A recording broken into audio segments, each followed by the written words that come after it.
Welcome to ultimate academy. ये हमारा optics का सीरीज का तीसरा वीडियो है। तो इसमें एक क्वेश्चन आया है प्रिज्म रिलेटेड, तो थोड़ा ध्यान दो इसमें। पहले हमारे ज़माने में हम लोग इसी में ध्यान देते थे पढ़ाई में, कहीं बाहर इधर उधर का टेंशन ही नहीं रहता था, इसलिए ये सब आसान था। लेकिन आजकल के बच्चों के दिमाग में बहुत तरह का टेंशन रहता है, इसलिए डरो मत। अभी थोड़ी देर के लिए सभी टेंशनों को निकाल दो, निकाल के इसमें थोड़ा ध्यान दो, एकदम आराम से समझ में आएगा। 2004 में आया। Light ray is incident perpendicular to one face of a 90 degree prism. ये प्रिज्म 90 डिग्री प्रिज्म है, जिसमें ये प्रिज्म एंगल 90 डिग्री। ये light ray is incident perpendicular to one face, इस फेस का परपेंडिकुलरली एक लाइट आया है, इतना तो समझ रहे हो। And is totally internally reflected, और ये लाइट रे रिफ्लेक्ट हो गया, इंटरनली रिफ्लेक्ट हो गया, माने ग्लास मीडियम का लाइट ग्लास मीडियम में ही वापस आ गया। Glass interface if the angle of reflection is 45 degree, angle of reflection is 45 degree, we conclude that the refractive index n is, तो इस प्रिज्म का रिफ्रैक्टिव इंडेक्स का वैल्यू इनमें से कौन सा होगा, ये है क्वेश्चन का मतलब। अब देखो ये 45 डिग्री क्या था, एंगल ऑफ रिफ्लेक्शन।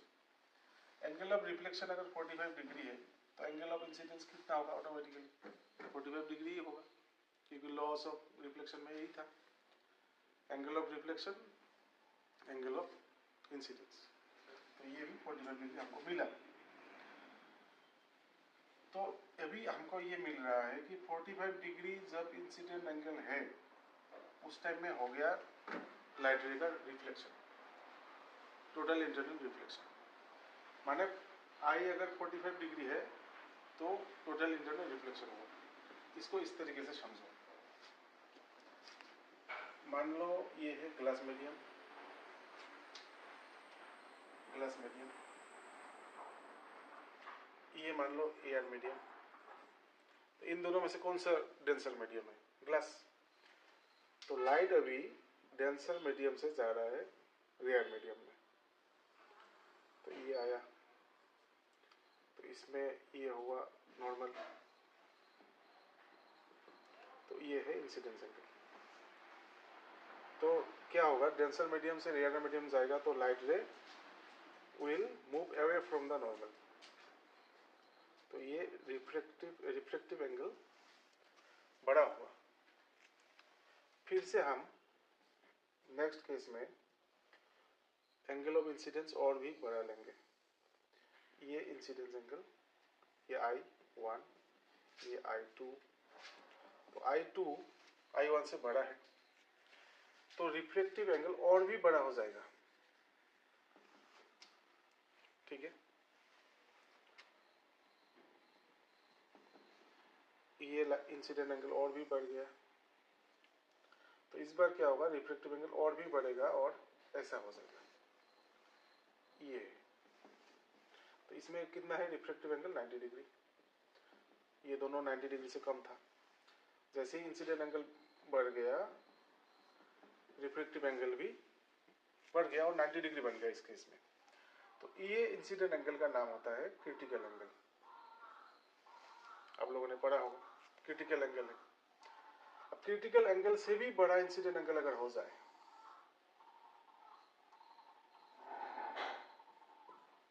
ये I4 जो है क्रिटिकल एंगल से भी बड़ा हो जाए, तो क्या होगा, ये लाइट रे वापस उसी मीडियम में, ग्लास मीडियम में आएगा, और इसका नाम है टोटल इंटरनल रिफ्लेक्शन। ये लाइट रे टोटली रिफ्लेक्ट हुआ, इसमें कोई भी एब्जॉर्प्शन हुआ ना रिफ्लेक्शन हुआ, टोटल लाइट रे का रिफ्लेक्शन हुआ इंटरनली, इसलिए इसका नाम है टोटल इंटरनल रिफ्लेक्शन। इसमें ध्यान देने वाली बात है कि जब इंसिडेंट एंगल क्रिटिकल एंगल से बड़ा हुआ, जब इंसिडेंस एंगल क्रिटिकल एंगल से बड़ा हुआ तो हमें मिला टोटल इंटरनल रिफ्लेक्शन। अब इसको यहाँ से रिलेट करेंगे, तो टोटल इंटरनल रिफ्लेक्शन का कंडीशन क्या मिला, आई ग्रेटर देन थीटा सी, इंसिडेंस एंगल क्रिटिकल एंगल से बड़ा होना पड़ेगा। तो क्रिटिकल एंगल का वैल्यू क्या था, साइन इनवर्स 1/n, ये बुक में है, पढ़ लेना इसको। Theta c equal to sine inverse 1/n। तो हमारा आई कितना है, आई कितना है हमारा 45 डिग्री। तो आई जो है थीटा सी से बड़ा है, आई क्रिटिकल एंगल से बड़ा है, तभी तो टोटल इंटरनल रिफ्लेक्शन हुआ। इसका मतलब आई तो 45 डिग्री था, 45 डिग्री क्या होगा, थीटा सी से बड़ा होगा, थीटा सी से बड़ा होगा। माने जो हमारा क्रिटिकल एंगल है वो 45 से छोटा है, जो हमारा क्रिटिकल एंगल है वो 45 से छोटा है। यहाँ तक समझ में आया कि इंसिडेंस एंगल क्रिटिकल एंगल से बड़ा हुआ तभी टोटल इंटरनल रिफ्लेक्शन हुआ। इसका माने है क्रिटिकल एंगल 45 डिग्री से छोटा था। तो formula sine inverse 1/n 45 degree 1/n sine 45 degree. आया समझ में, साइन इधर गया, 1/n साइन 45 डिग्री 1/√2। तो दोनों को उल्टा कर देंगे, n ये भी उल्टा हो जाएगा, ग्रेटर देन √2। ये है आंसर। मतलब प्रिज्म का रिफ्लेक्टिव इंडेक्स √2 से बड़ा है। कौन सा ऑप्शन सही रहेगा, बी। तो राइट आंसर इज बी।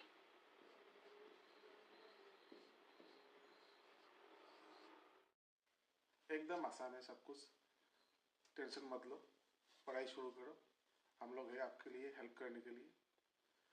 ऐसे हम करते रहेंगे, खाली थोड़ा सा ध्यान दो पढ़ाई में, आराम से सब कुछ हो जाएगा। JEE भी क्लियर हो जाएगा, नीट भी क्लियर हो जाएगा।